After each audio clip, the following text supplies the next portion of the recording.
Just waiting for YouTube. Ciao, hi, hey guys, it's your boy MKS here, back in another video. I get some fans. Sorry for those who don't know where that meme comes from. It's something from YouTube. It's some guy who got annoyed in the football and all that kind of thing. But anyway, yeah. So some people might know what that's in reference to, but many of you might not. But anyway, please drop me a comment and a like and all that kind of thing. I really appreciate it. On Facebook, I really appreciate any more subscribers and things like that as ever. And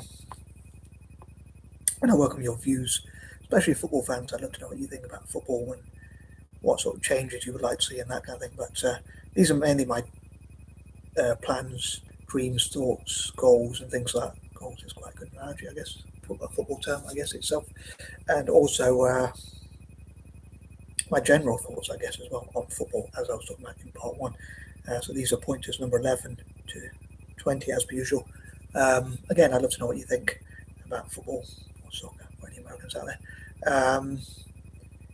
And I think I can't think of much else to say for the intro, but yeah, no, I do waffle, so please forgive me. But hope I don't forget anything as usual. But here goes. So these are pointers number 11 to 20. Sorry if my brain's struggling to stay awake. Yeah, it's all a bit, as I say, it's all a bit of fun. But there was a guy online, they called him the Wheelstone Raider, and he said, "You've got no fans." So hence I said, "Hope I get some fans." So sorry if you didn't get that reference. But anyway, here goes. So as I say, if you subscribe to my YouTube channel, I'd really appreciate that. And if you share the video and all that sort of stuff, and support my channel in any way you can, I'd really appreciate that. And show some love on Facebook or YouTube or whatever. As I say, I appreciate that. And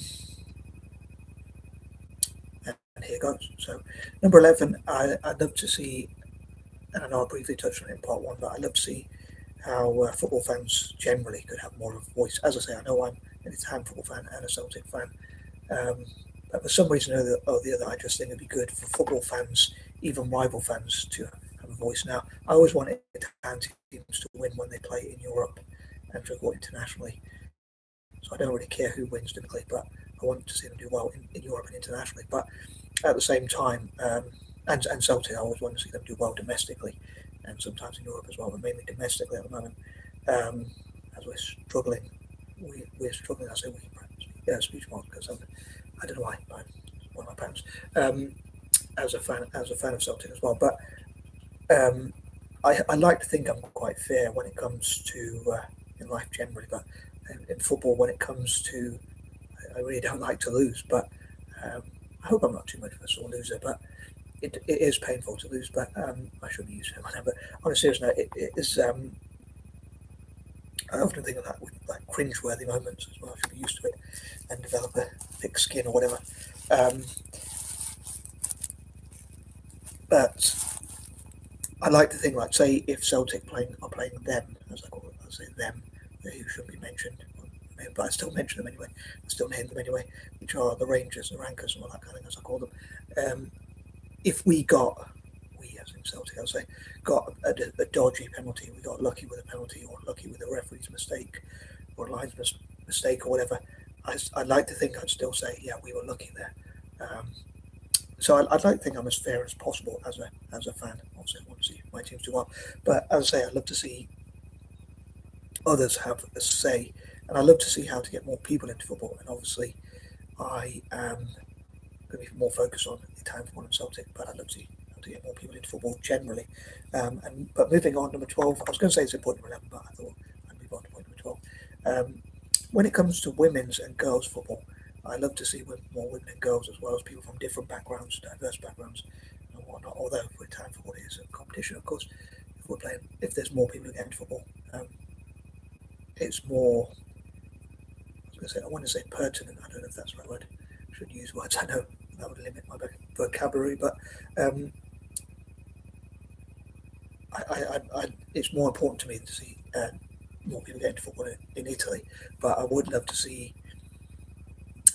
football being developed all over the world, and I'd love to work with FIFA and UEFA, which I talked about before, and I'd love to see Italian football and Celtic working with FIFA and UEFA to say, if they promote the image of the beautiful game getting more investment and that kind of thing from FIFA and UEFA themselves, and also being able to maybe like saying as a thank you for promoting the beautiful game around the world even more, making football even more popular. Hopefully, FIFA and UEFA will allow Italian teams and Celtic to bypass FFP rules or whatever.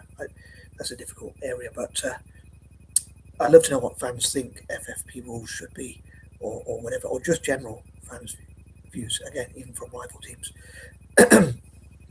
In fact, just as much in many ways. Obviously, I love to have Italian football fans and Celtic as well. Maybe a bit more, but even football fans generally. But when it comes to what I was going to say is when it comes to women's football, it doesn't really, as I put it, affect me as much. Or I'm not. I think it's good. As I say, more. I love to see more people getting into football and enjoying it and that kind of thing. Hopefully, being happy playing football and playing in safe environments and that kind of thing. Football being used to make the world a better place, football for good and that kind of thing. But at the same time, I'd say, like, say for instance, Italy's women's team or girls team and Celtic's women's and girls team or whatever, or even Italian club teams or whatever it might be, just as much playing in Europe or whatever. It wouldn't really bother me as much as like how to explain it. Like if Italy's women's team won the World Cup, I wouldn't really be like ecstatic like I would if the men's team by some miracle won the World Cup. And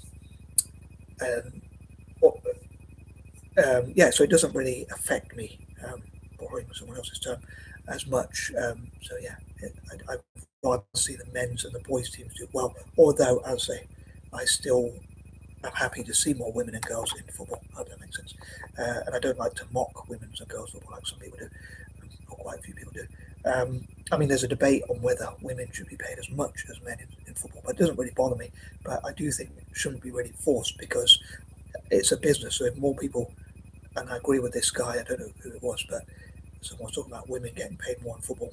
And he said if people really care about it, I think words to this effect, if people really care about it, they should go and watch the games.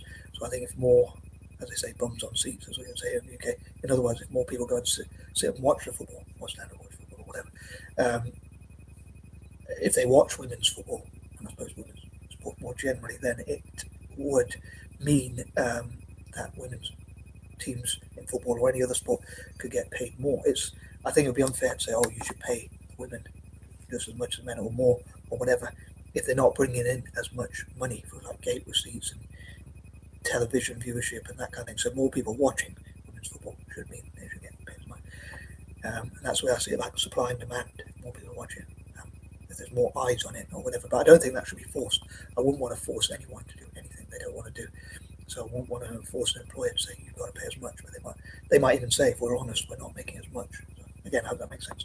I'd love to get my fellow Anglo-Indians, AIs, as I call it for short, and other Eurasians into football as well, some neurodiverse people and people with mental health problems. And I think it could be something, again, I know I've mentioned this point a few times, but it could be something that's really good for mental health, and football could be used to tackle bullying, bring people together, build bridges, basically, and that kind of thing.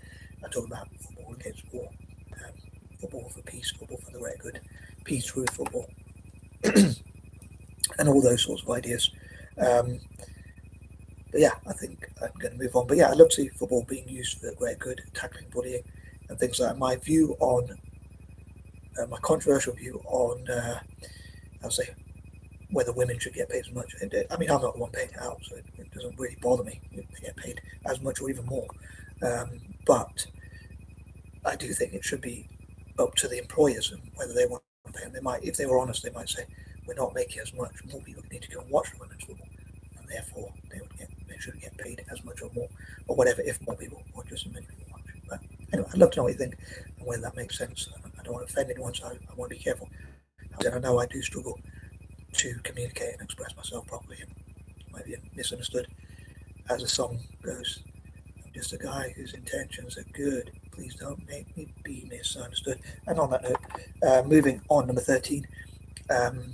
One thought I've had quite a few times, including recently, I've really sort of thought about that, even in more detail perhaps, which is like Catholics as individual Catholics to invest into and even donate to, and certainly sponsor, as I mentioned recently, as Celtic to sort of get revenge on, a bit of a controversial one, but to get revenge on, or at least I think the club could capitalise on like our rivals' hatred for Catholics. I'm not a Catholic myself, which I have to mention if I'm honest, but um, I support Celtic for different reasons. But I think since the Rangers, since the Rankers, as I call them, say like they hate Catholics, they even sing about killing Catholics. They sing like FTP, F the Pope, um, and many other things like that. So I think the club could capitalise on that. Maybe that my dyslexic creativity, perhaps, and connecting things together, interconnected reasoning. Um, but yeah, I think it would be cool for Catholics to invest into and even sponsor, and even donate to, and certainly sponsor Celtic, and also and maybe Italian teams as well, for a different reason or whatever. But also, although I welcome any investment into Italian football, as well as Celtic. But yeah, I think they should capitalise on that hatred that Rangers have, so to turn negative into a positive. I hope to remember to say that point number 28. I'm giving that away already, but because I think of like turning negatives into positives. But yeah, helping the club to cover its debts and just generally helping the club financially, which hopefully we go into helping to buy more players and invest in the academies and the foundation and all that sort of stuff and the good work they do, and youth development and whatnot. I also thought, I almost forgot, but I wanted to say like about my fears, and I suppose my biggest fears are like Italy not, well, I know these are first world fears, but in football anyway, I like my idea is not going to practice Italy not winning World Cups, Italy never winning the most trophies, or yeah, just basically my idea is not working, or people misunderstanding me, people not being able to put my ideas out there in a way people can understand, and also like yeah, unfortunately offending people or anything like that. Those are some of my fears, and I suppose the opposite to what my biggest dreams and priorities are in a way. So of the Italian national team winning the most trophies, Italian club teams winning the most, overtaking La Liga, the Spanish league, which is a bit of a dilemma because Spain is like a Mediterranean nation as well. But I'd still love for Serie A to overtake them, and also yeah. So when I think about Celtic, I think like heaven forbid, and I don't really want to think too much about this, but like if they were involved in the past, I know unfortunately this is an embarrassing point in the club's history. I know I've mentioned it a while back, but unfortunately there was like an abuse scandal, which was very embarrassing and it happened at the club. And I've often mentioned, I hope not that many people are involved in it, but I know the club has had to pay compensation, which is fair enough, and I think that is important. I think they should try and pay the victims as much as possible. But yeah, I'd like to think most fans, obviously most fans didn't know about that, and I'm sure, and I still support the club. But yeah, if it's, I suppose if we went bust or had to go down the divisions or things like that, especially after mocking our biggest rivals, I think that would be rather embarrassing. But I think 2 minute negativity, so I'm going to move on. Again, hopefully that none of those things will happen. And moving on to point number 14, as I hope none of those things I fear would happen. Perhaps who knows? But yeah, I think like Celtic could be reparated for the harsh treatment of the Irish, but I'll talk about that in part 3 and hopefully part 4 as well, all being well. I hope to solve problems through football, and again, I think it'd be good to have more of a fan voice. So before FIFA make any changes, they could consult the fans. I'd love to have like opinion polls where the fans could get involved in like having their say generally. So again, football fans from all clubs, like even rival clubs, there could be opinion polls where fans generally, I would say, fans of football generally, to put it as simply as possible, whatever club they support, as fairly and equally as possible, could have their say on how the game should be run, what changes should be made, what should be kept the same, what's like sacrosanct, which should never be changed, or whatever.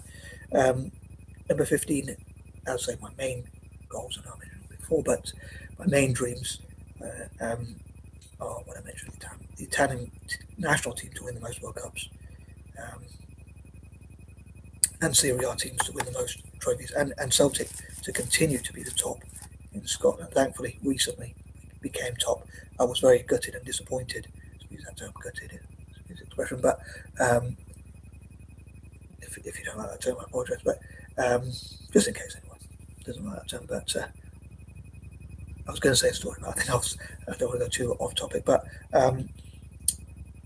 we used to say that all the time in school. So anyway, but yeah, that Celtic failed to win a couple of finals that we've been to, because otherwise we would have been on 122 trophies. So we would have been 4 ahead of our rivals, and then we're 2 ahead of our rivals, and it is looking worrying because they're making signings and we don't seem to be doing so. But to kill 2 birds with 1 stone is what I have to mention, and I'd love to see Italian football and Celtic working together and training together and sharing ideas and that kind of thing, practicing together, especially at youth level, to develop for the future. And maybe Italians supporting Celtic as a second favourite team or whatever, and vice versa.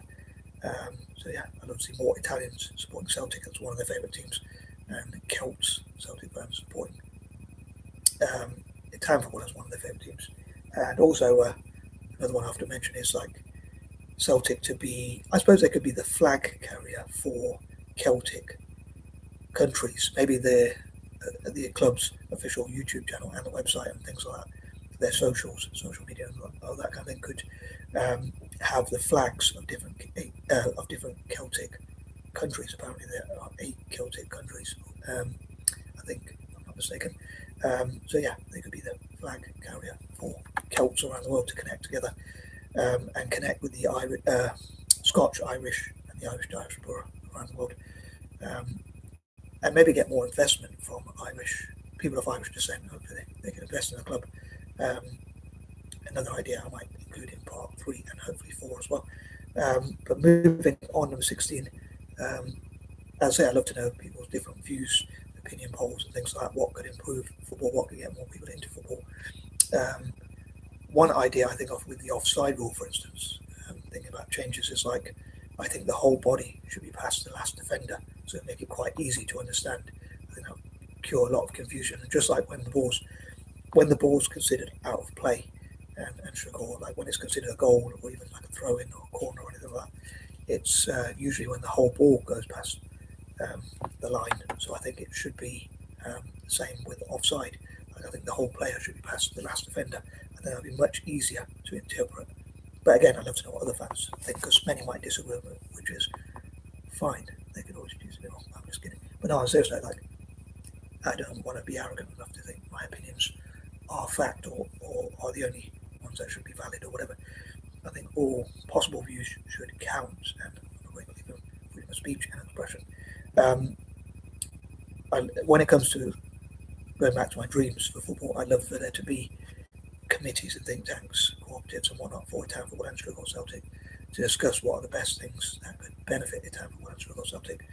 Number 17, I'd love for there to be a great story about Italy to overcoming like the playoffs, beating Northern Ireland and Wales or whoever they have to play, Bosnia or whoever, and then getting all the way to the World Cup, and then somehow going all the way to win it. And I think each game is like a final for Italy.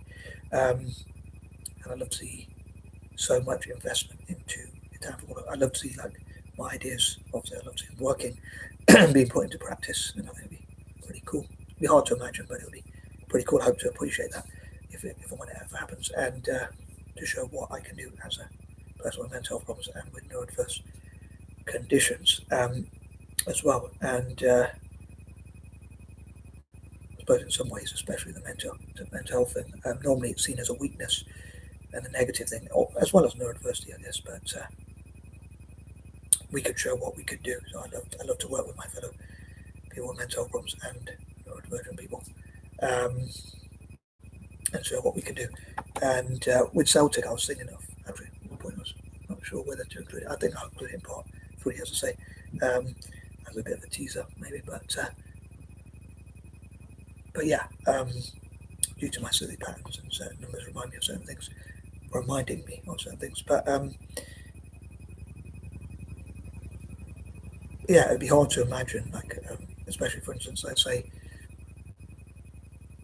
I think it'd be a great story, as I say, if Italy could turn it around and start winning so many things after going through years of struggle, failing to qualify for 2 World Cups and having to go to a third playoff in a row. But hopefully it'll be third time lucky, all being well. And yeah, I'm just trying to think, like, imagining my ideas working, and things like the Neurodivergent Billionaires Network and investing in a town hall. Another one I covered a few times. But number 18, again, I hope football can be used to fundraise for things like um, tackling poverty and things like that. And I hope it can build bridges, tackle wars. Hopefully, football can be used to limit or even prevent wars, and help victims of war and illnesses and diseases and natural disasters. So hopefully, football can do a lot of good for the world again, building bridges and that kind of thing. Number 19, including helping those in software development. And number 20, also in STEM for developing nations, like football, fundraising, just like music and other areas could be used for such. And that reminds me, I've just remembered of something that I forgot to say in point number 11, which is I think when it comes to choosing countries to host the World Cup, I know the FIFA chose Qatar, which was quite well, before that even Russia, then Qatar, and now America, and each one has been probably quite controversial in some ways. I know there's probably corruption in every country, to be fair, and every country has its controversial sort of things, controversies or whatnot.